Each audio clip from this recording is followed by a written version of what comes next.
The next suggestion in setting up a successful project is putting a structure on your project, a communications structure, and we recommend using project check-in calls. So the intended audience for this discussion is the program manager and the project manager. And the project manager is obviously the one that's going to be organizing and executing all this. So the first step is just talking about why we recommend recurring project check-in calls or meetings, whether they're face-to-face or video calls or audio calls. That's up to you.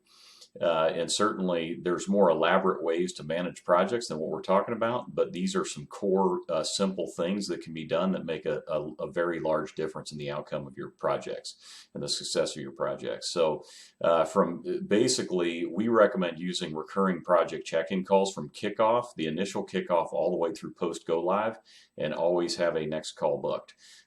They're very simple to plan and execute. They yield powerful results versus the time required to execute them.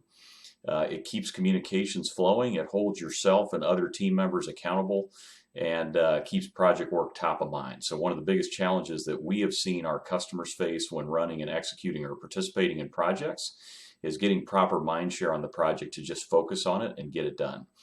So as a project manager, your job is to make sure the team members are giving it the proper focus by holding them accountable. The other thing it does, if issues do come up, which they routinely do on projects, you want to surface the issues quickly so they can be identified and solved.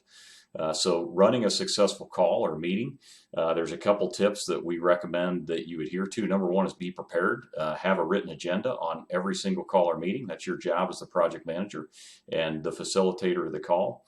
Maintain an issues list. You're going to want to do this offline and during the call throughout the project. The issues list is basically a list of requests, topics, whatever to discuss and solve.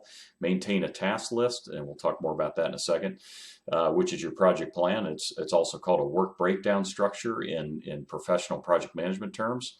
But that's all the stuff that needs to get done. Start and end your meetings on time. Get the appropriate people on the call. Make sure you're following the agenda. And as tangents come up, which they routinely do on calls, your job is to bring it back to the agenda and keep the calls or the meetings on focus. A good way to do that is just deferring the tangent topics to the issues list, saying, hey, that's a great idea, a great topic, or that's a valid issue. We're going to put it on the issues list and keep moving. And then the goal there, as we get into the typical call agenda, is to discuss and resolve issues and pick the ones that are most critical or most important instead of letting a minor issue hijack an entire meeting. So the typical call agenda, we recommend a basic structure. You can adapt this to however you want, but this is a simple structure that works. Is get the people on the call to do status updates. What did they get done, or what progress did they make that's on their list? What's next? Do they have any blocking items or issues, missing deadlines or issues that's sliding your schedule? How are you going to adjust and compensate? Discuss and resolve issues from the list. So these are issues that could be emailed in, called in, between the calls have come up or have been addressed during the status updates on the calls. You're basically collecting issues and dropping them on a list. And then walking through and prioritizing and discussing the items on the list. You don't have to get through all the issues on the list every call. What's important is that you use your time wisely and pick the most important issues to discuss and solve them. And an issue can be anything, just an unknown, a question, a risk, a problem, an upgrade request, general questions, blockers, things that are blocking people from progress. All of those things are just generally called issues. They're not tasks yet. They need to be discussed and then decided if they come in, what the outcomes are going to be. And the outcomes, sometimes you can solve them right there on the spot. You can do that quickly. Sometimes they result in one or more tasks getting out of the list. You want to get them on the list with names assigned so people are accountable. Some of them can be deferred till later. There's a lot of great ideas that come up during projects that are not part of the scope or the goals that you're trying to accomplish. You don't want those lost, so you park them. So just establish a parking lot of issues that have been discussed and decided to be deferred. That's perfectly fine and can be revisited later. And then some items will require breakout. If you're getting getting into an item where you don't have the right people on the call to be able to solve it, or need follow-up with someone else, is going to get into a much longer discussion, then just it's okay to cut that issue off and turn it into a breakout. And then that breakout session, you can have a smaller group of the appropriate people that can identify and discuss that one topic. And that should lead to it either being solved, task or tasks added to the list, or more items being parked. So those are the outcomes.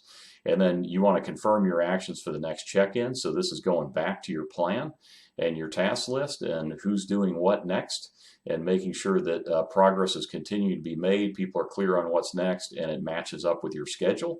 And your schedule is your plan that's leading towards a successful outcome, the goals that you've established for your project.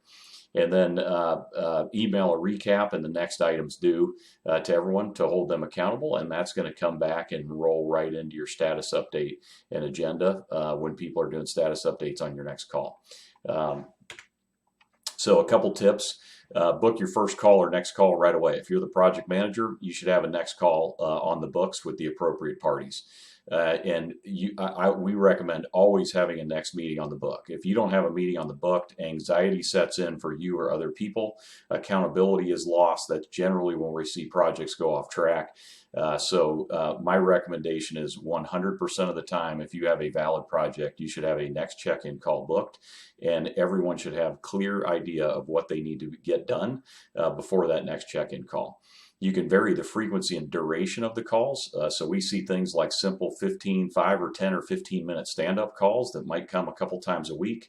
You might have a weekly or bi-weekly call that lasts 30 minutes or an hour, or a monthly call that lasts an hour. I would definitely try to scope the calls to be, if you can, an hour or less for a check-in call. There's definitely valid situations where you need breakout discussions or other things that are going to get into a much deeper call, or discovery calls, getting into things like that. Those are specific topic calls, not your status check-in calls. This is kind of the skeleton of your entire project for communication. And then one thing, we strongly recommend understanding the meeting pulse. So the concept of a meeting pulse is that if you increase the frequency of your meetings, you will typically reduce the duration of your project. And that's because most people cram. So if you have monthly meetings, they're going to do all their tasks a few days. Most people will do all their tasks a few days before the meeting. If you do weekly meetings, they will be doing their tasks before the weekly meetings, and you will typically get more stuff done faster. And it's because you're effectively nudging people in and demanding focus on the project. Be organized, tactful, and persistent as you're going through the project. Your job's to keep the team aligned and happy, but ultimately you're responsible for achieving the outcome.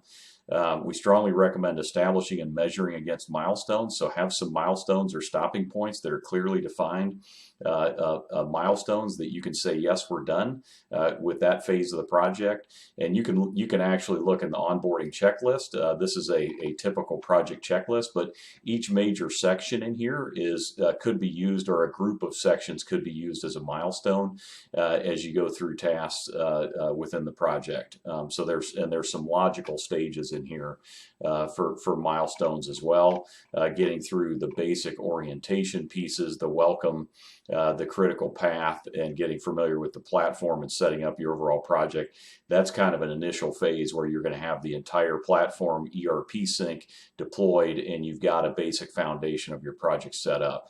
Then there's a bunch of setup and configuration stuff that you're doing, getting the various features in the platform set up, and then you're getting into basically a whole testing and review cycle that may involve more setup or punch listing or different things that you're doing and tweaks, and then you're getting into a go live stage and then a post go live stage. So those are some logical milestones that we use, or our professional services group uses as a measuring stick against your timeline and budget. So as the project manager, just a reminder, as you're probably well aware, your job's to get this thing done on time, on budget, and on scope. And doing that, you're managing and communicating risks and asking for help. to stakeholders on all sides, and certainly at SimCloud, we're willing to help. We have a professional services group that's willing to help with anything in the program, or anything that most things that you would need in the program, project, or solution level. Our pro services team can fill in the gaps all the way through taking on a bunch of project management responsibility and doing the full management part for you, or just assisting you as you're managing the project as resources for consulting or customizations, or help in areas that you need it. And then you're also managing changes. So anything that comes up that's an adjustment to timeline, budget, or scope, those are changes that you're managing and approving and making adjustments back to the product plan accordingly. So good luck with the project. Hopefully this helps. These are some best practices we've shared from doing this for a long time, and certainly is a simple philosophy, regardless of which tool that you choose to use to manage your work or your project. These principles hold pretty true. So good luck, and let us know if we can help.